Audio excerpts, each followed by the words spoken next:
Live with the Code and Freedom Sessions this Thursday. It's the Hope Edition. Welcome, everyone. Welcome, Chris. Welcome, Barb. Barb Sheperd here from Hopehaven. Welcome, Barb, as well. And we're pleased to have you here and to see everyone gathering around the COVID Freedom Sessions Thursdays at 12:30 Eastern. And welcome to everyone on Instagram, YouTube, Facebook. We're multicasting across the globe right at this moment. So, Barb, we were having a little chat, and what is Hopehaven? Can you give us a rundown on that? Absolutely. So, I love our name Hopehaven because there's never been a more important time to have hope. And what we offer is connecting horses with individuals, and mostly children, that have physical, cognitive, or intellectual challenges and disabilities. So we have a lot of kids with Down syndrome, autism, cerebral palsy, depression, anxiety, ADHD. And what we do is match them with a horse, and they learn to ride, and often learn to ride independently. We also have horsemanship programs for kids that aren't able to, or they don't want to mount a horse. And we just became the first equestrian facility in Ontario to have a Special Olympics team. So that's amazing. Good job. You know, we're so pumped. So this is unbelievable because we got notice from Special Olympics last February. So we're like ramped up. Let's get our kids on, and then bam, COVID. So what we did last year is online sessions with the kids on types of, physical fitness and how to keep your brain going and your body going. And then we did individual video competitions of all our Pegasus athletes. And then had a judging, so they all got ribbons. It was absolutely awesome. Beautiful. They're on our website. Yeah. So we work with horses and kids who we're 100% powered by our donors. We're located near Markdale, Ontario, which is the Beaver Valley. So we serve sort of Grey Bruce, Southern Georgian Bay area, Collingwood, Thornbury, Owen Sound. Beautiful. Yeah. So beautiful. I'm a country girl now. Country girl. Where were you before? Well, Philip was my mentor in many ways of a big leap in my life. So I had a big Toronto job as chief marketing officer of a big law firm, and I had been doing that with two different firms probably for the past 20 years, and I hit full-on burnout. And I gave my notice, and it was really hard to do because I was well paid and I had an amazing team. But I felt that my life had come to a place where I needed to make a big change. And this is where hope really comes in, because I literally, my identity was tied around this job. And when I left, I thought, who am I? What am I? I had a lot of great sound therapy sessions with Phil. And I had been sitting on the board of Hopehaven. And to back way up, before I even went to university, I went to Humber College and took the equine studies program. So I'd always wanted to work with horses, and I love working with kids. So this crazy thing happened, and this is where faith and hope in life and taking life leaps is so important to embrace, and to have that hang in with that courage, because I ended up, they needed an interim executive director at Hopehaven, and in 1 week I gave the lease up on my apartment. I've had a place up here for 10 years, an old farmhouse, and in 1 week I moved up and started focusing on Hopehaven.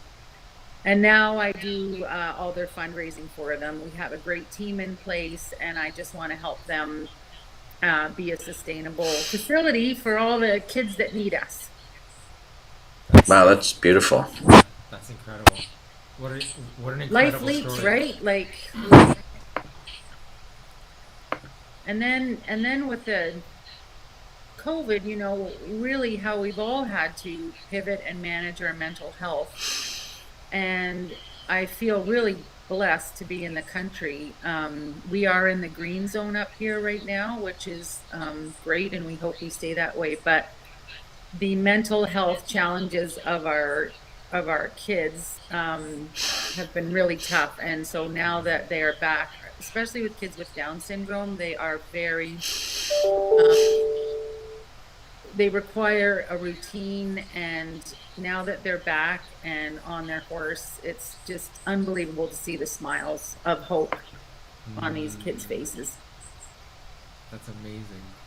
That's amazing. I can see the hope in your smile as you talk about the story that you're telling.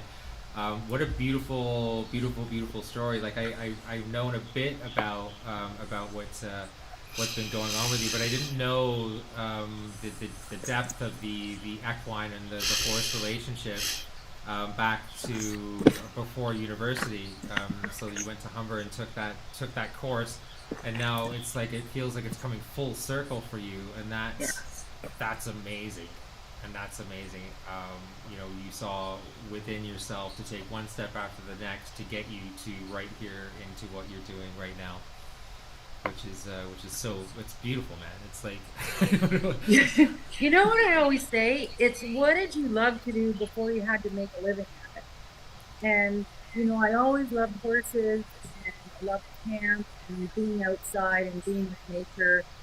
And I thought, I really want to do this horse thing. And then I did it. And I'm like, I don't know how I'm going to make a living doing this. But I still mucked out stalls and kept it in my heart. And, here I am 40 years later. Okay, maybe not quite 40, but doing what I was meant to do. And the work that came prior allowed me to save enough money to be able to live a modest life in the country. So That's beautiful. Good for you. Good for you. And so, do you have a song for us, Phil? I do, and I was gonna ask Barb if she had a request from what you she know was what writing. song I He, heard the other day, which to me is all about hope, and I don't know if it's in your repertoire, but ooh, child, things are gonna get easier. Remember that one? That's a great Ooh, tune. child, I do things not will know get that. brighter. I do not know that, but it's a beautiful tune. It is like the song of hope. And what's that song? What's the title again? Ooh, child. Ooh, Child. I'll send it to you. So maybe I'll learn to play guitar on it. Yeah, how is the guitar playing going for you up there? Really not great. yeah, it's called "Oh Child." Oh my God. One Yeah. second. I'm just looking it up. Yeah. So the I think, lyrics are, It's by the Five Stair Steps. yeah. Chris, can you play that through the show? I'll see. It's I just, might. it's a really relevant, beautiful song for this time. Here, in the meantime, I'm going to show you, here's like pictures of our kids. Oh, that's beautiful. So we were having a thing where they had to put stickers on the parts of the horse. Can you hear that? No way. Yeah. Here's one of our little Special Olympics kids. Oh, amazing. Oh, that's Amazing. beautiful. And what kind of horse is that? Is that Oh a? my God. So we have 5 Norwegian fjords. We have 14 therapy horses. And 5 of them are Norwegian fjords, which are sturdy little. I'm going to just show you a photo. They're really sturdy, small, safe horses that have wonderful temperaments. And I have one, they have really crazy manes. So we cut them into different shapes. And this is one with hearts. Oh, amazing. Oh, hang on. That's There. amazing. the horsehair is like thick enough to hold the It's shape. thick enough to hold the shape of a heart. Amazing.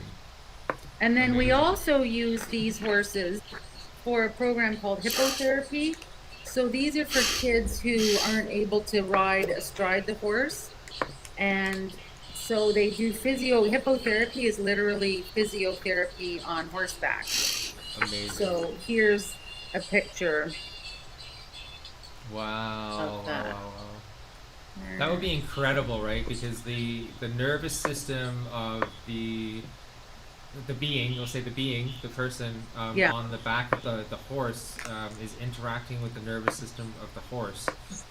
Which Exactly is what happens. incredible. The entanglement and the entrainment from a being of the horse. It's like the osmosis thing, right? It will balance itself at given time. It's not going to happen right away, but it will do that, and that's Yeah. incredible. Yeah. Okay, are you guys ready? We're ready. I've got a sound therapist version, and I have the original version. We're going to go with the original version today. Perfect. There was a sound therapist and his wife who was like online, and then yeah, I think it's this one. I'm just going to share my screen. Is my screen showing? Not yet. It's the first time we did this. Okay, here we go. Ready? Perfect. Can you hear it? No. Can you hear it? A little bit.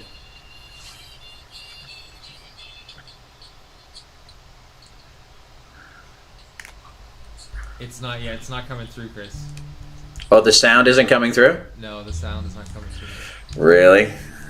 That's okay. We'll figure It's it coming out. through over here. It's coming through here. Great. It's a great song. So, It is a great song. I know. so we're gonna recommend if anybody wants to listen to that song while they're watching the lyrics- Good job. show. this is the stair steps. Oh child. The lyrics are incredible. Things are going to D- get yeah. easier. Things are going to get better. It's our COVID hope song.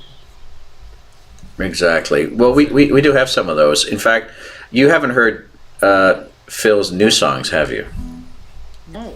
No, I don't. Well, think you should hear it. There's some. I think that Phil's going to choose a doozy one because there's some doozies he's got now. He's got some real doozies. He's had doozies before, but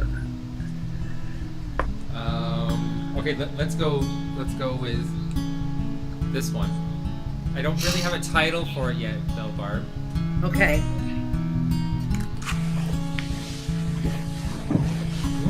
What do you? What do you need? Where does my love fit into your needs? All I want right now is for you to see love for you comes easily. I know everybody's lonely, but I can't talk to you, let alone walk to you. You know something that I don't know, swinging to and fro, from your lips to my flow. What do you see? It's not really me. Where is your fire? The one that burns desire. Here we go together into the depths of despair. I smell the pain of deceit flowing in the air. We know something that you don't know, swinging to and fro, from your lips to our flow. We know everybody's lonely, here, but we can't talk to you, let alone walk with you.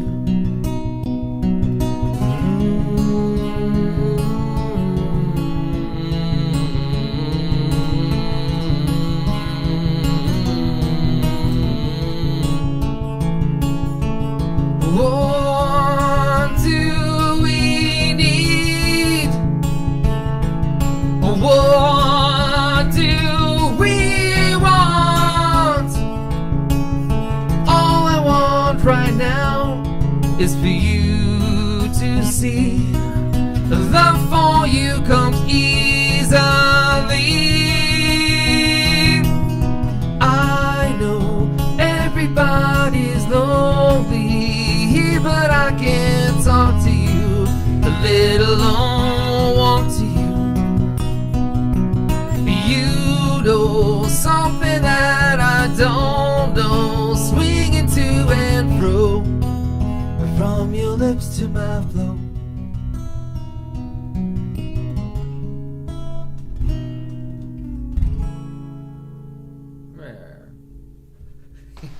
Beautiful. Beautiful. Beautiful, mate. Love that one. It's got like a to and throw back and forth a bit. A little bit. Yeah. Yeah. My title suggestion is Walk to You. Walk to you. I love It's- that. I Relax. second that. You know what I mean? It's in there. It was just in that last verse, Walk to You. Walk to you. Right? When I walk to you. You know what I mean? Yeah, I gotta write that down before I forget it. I'll remember. I'll email it to you. I'll text you, mate. I'll text you as a suggestion. You don't have to take it. It's a suggestion, but I mean No, that's I what like it. it came out because there seemed to be some resolution in the last verse, That's it. and it had to do about them walking to you, whether you're singing it to yourself or you're singing it to them or another person. So I think You're saying exactly walking here, right? Walking from here. It's Yeah. Looking for the external fix, and that's like, I think that's the fire and the fuel for hope is when we really truly tap into like our heart's purpose and our heart's desire. Just like Barb followed through with her dream and what she would like to do, and her statement around what was the thing that you liked to do before you had to work for a living, and finding that place, and that where do you find that, you know, into this place you walk into yourself, and then we can connect to others in the most appropriate way, and it's, you know, it becomes effortless at that point. I feel it becomes effortless. It doesn't feel like a chore. Yeah, I know. I was just doing that call last night, the Lyme community call that you were on, and thanks again, Phil, for being on that. And it's interesting because there were some people in there that, you know, they have Lyme so bad they want to kill themselves, and there's other people who've done it, and then I know that sometimes there's pathways, assistive protocols that can help them with their affliction. But I'm just thinking, based on what you were saying, Phil, they have to open their heart for hope. Like they have to embody hope a bit to be able to take that step, Yeah.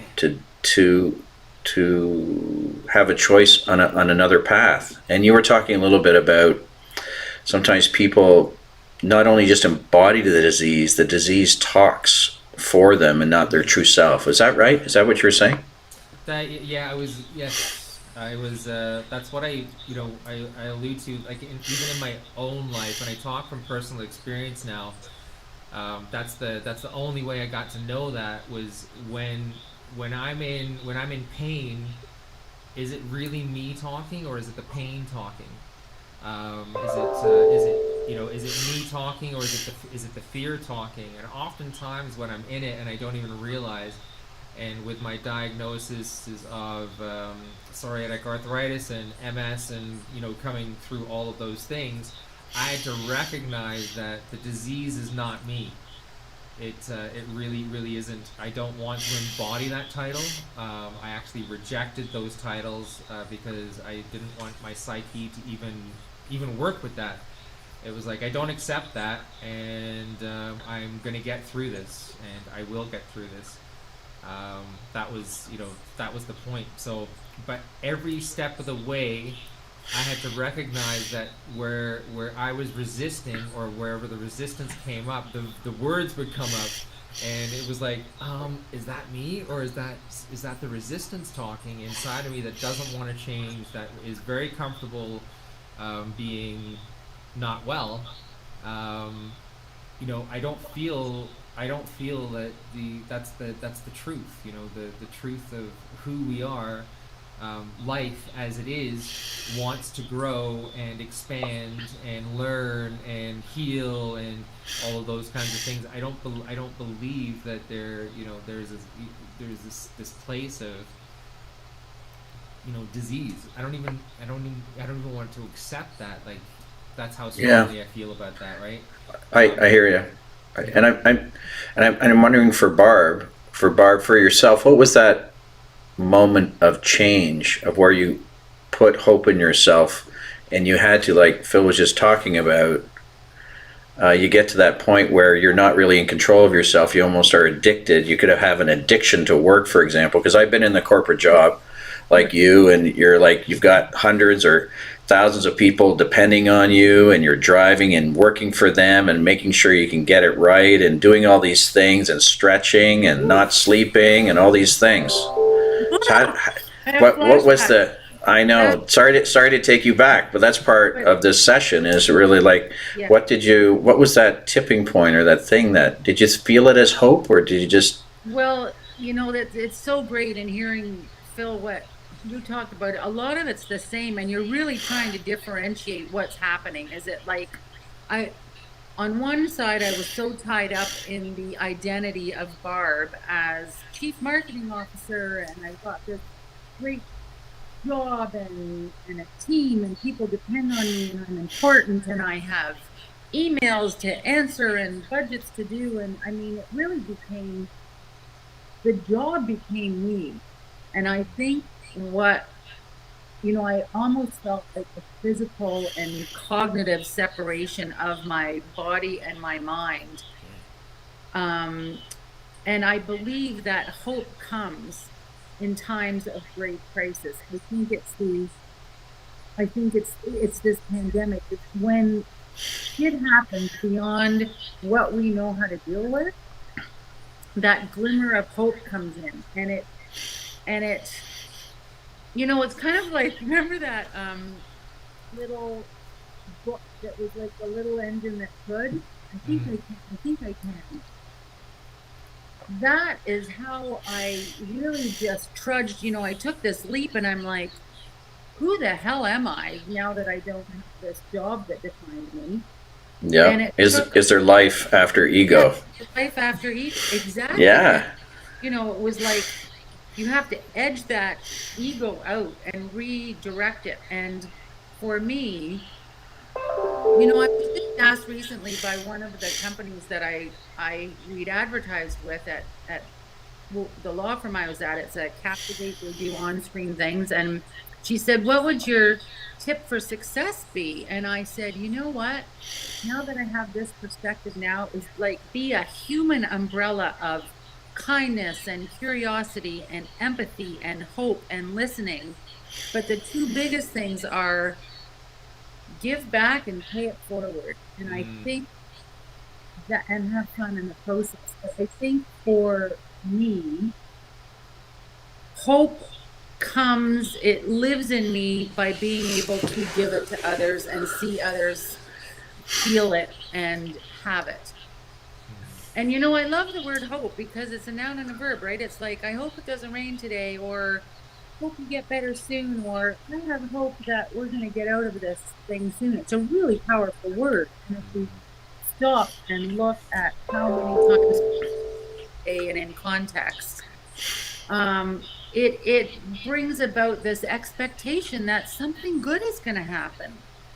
Yeah. And that's a remarkable thing to have in your head, to be able to turn on, because it shines out. When you feel hopeful, those around you feel hopeful. Yeah, for sure. For sure. So if you think of hope then, and where you are today, and by the way, it's nice to meet the real you. It's nice to meet the real you. Thank you. Hi, Barb. Hi, real Barb. I want to ask you if you were going to say something to Phil in what he helped you with and get you to, what would you say to him to help you get to this place? I don't even know how to describe. So Phil was working at a place, a company down the road from me doing a lot of sound therapy, which I had never heard of. But here's the great yin and yang of life. So Hopehaven, the law firm I was working with actually decided that mental health was important. Hallelujah for the lawyers. And so Phil and one of his partners at that time came in and did a session with, I think you had the didgeridoo. Yep. And I'm going to tell you what happened. You've got a firm of a lot of cynical lawyers. It was the most attended session and the only session where everyone stayed till the end. The impact of what was done made me realize how important it is to embrace all of the tools we can for mental health. When I met Phil, I just felt really lost. And the process for any of you who have had the pleasure of having sound therapy,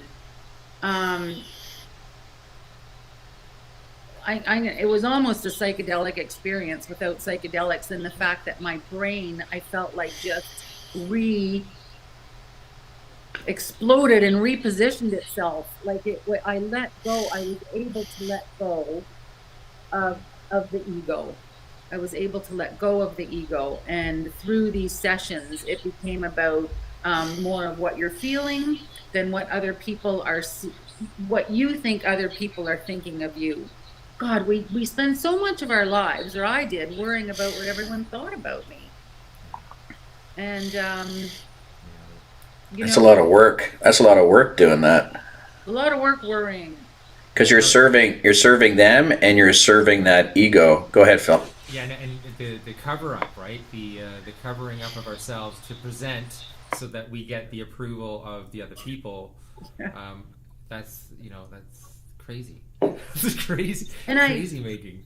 If I can even just interject back to Hopehaven and the power of the horses. So we have a lot of kids. So you've got a non-verbal big animal, and I don't know what it is about horses, but they are able to sense what these kids are going through. We have a horse and a client who's 19 with autism, and she tends to yell a lot when she's on the horse. And the first time this horse and rider were paired together, probably 2 months ago, she let out a big scream, and the horse stopped and turned around and literally yelled right back to her, and they responded. It was this amazing thing. And she literally, for the first time, with a cognitive word we all understood, giving the horse direction, she actually said in the lesson on Monday, whoa, which, like, this is the first time in 3 years that this has happened. So the ability for a horse to communicate, and they're almost like an animal therapist to these kids who, we have school kids who deal with a lot of depression and anxiety, and their teachers were in tears because they hadn't seen these kids smile for the whole year. And all of a sudden they're on the back of a horse. Think about it. The self-confidence required to sit on a horse is immense. So the fact that you get on one and then you feel like you're 10 feet tall, and you get to be taller than anyone else, and especially if you're in a wheelchair and you can't be taller than anyone else. That is hope. That's power, confidence. Because it's all about you and what you're feeling. It's just the bond between the horse and the person is just remarkable. That's brilliant. I'm just like, even as you're talking, I can feel that shooting right up my spine. Yeah, I'm getting it too. Imagine, like, I think I went horseback riding once when I was a teenager, and you're exactly right. The confidence and what you got to feel to get up on the horse, and when the horse starts moving, right? Like, to get up there anyway, but when it starts moving, it's like, and you're like, there's this whole thing going on too, right? Which is like, it's absolutely incredible. So thank you for describing it like that, because I can get a real felt sense of what that feels like. So, a song request. You want a song request? Yeah, sure. Every breath you take? Every breath you take. I've asked a few times. I have, you know what? I've been slacking. You might have an aversion to that. No, I was really thinking about every step you take, actually. Every step you take? Because that's in there too. That's part of the chorus. And I was thinking about horses and taking steps in our lives, and with each step, I'm there with you. And that person could be yourself. It could be someone else. You know? Okay, so I'm pulling it up, the lyrics. For the first time in a while. First time ever. Oh, really? Oh, you don't know this one? No, I don't. Oh my goodness. Okay. When I played it the other day, I was kind of sort of like going off to what I thought it sounded like. So. No. Do you have the music too? Let's even. No, I can kind of remember that. Let's see what we can do. Every breath you take, every move you make, every bond you break, every step you take, I'll be watching you every single day. Every word you say, every game you play, every night you stay, I'll be watching you. Oh, can't you see you belong to me? How my poor heart aches with every step you take, every move you make, every vow you break, every smile you fake, every claim you make, I'll be watching you. That's as far as I can get. No, that's great. That's beautiful. That was beautiful. And I was just listening from a different perspective, from the perspective of you watching yourself, right? Yeah. And each little step you take, and the little games you play with yourself, and all those things, right? Yeah. So you have the perspective of if he wrote that song to himself. Yes. Which I think most musicians do, and I've actually kind of figured out the lyrics. They're writing love songs to themselves, and it's like a reflection of themselves. So when he's, when they're singing this song, that's exactly it. It's not external. Nothing is external. Everything is internal, and then everything external is a reflection of what's inside of us, right? And then we create and manifest that. So it's a beautiful observation, Chris. Thank you. So how do you feel, Barb, that hope is a reflection of you? That's a really good question. I feel like since I've moved to the country and I'm doing the work that I think I was really meant to do, the biggest difference is I wake up hopeful every day. And it's a tiny thing, but it's a really powerful thing, because I look forward to, everyone says to me, it's the most common thing, ooh, fundraising, how could you possibly do fundraising? And I'm like, I get to tell a story about a place that matters to 300 lives up here that have been changed for the better. And I can't think of a better job to have in life, and I pretty much donate my time towards it, to be able to storytell such a remarkable journey for these kids. So I think, as a previous marketer, I write a lot of grants, and I try to write them more creatively, but COVID was an unbelievable pivot for us because when we had to close down last March 15th and we couldn't open back up till May, and when you have